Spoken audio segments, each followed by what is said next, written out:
ऐका हो ऐका, गावकऱ्यांसाठी एक अत्यंत महत्वाची सूचना। आपल्या गावाला पुराच्या पाण्यानं वेढा दिला आहे, तरी पुराचं पाणी पाहायला कुणीही घराच्या बाहेर पडू नये। जर कोण पुराचं पाणी बघायला बाहेर आलेला दिसला, त्याला हत्तीच्या पायाखाली देण्यात येईल हो।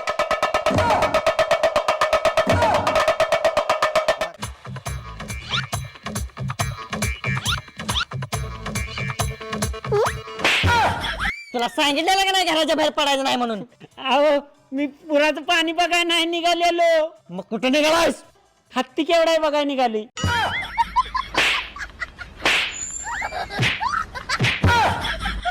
有人。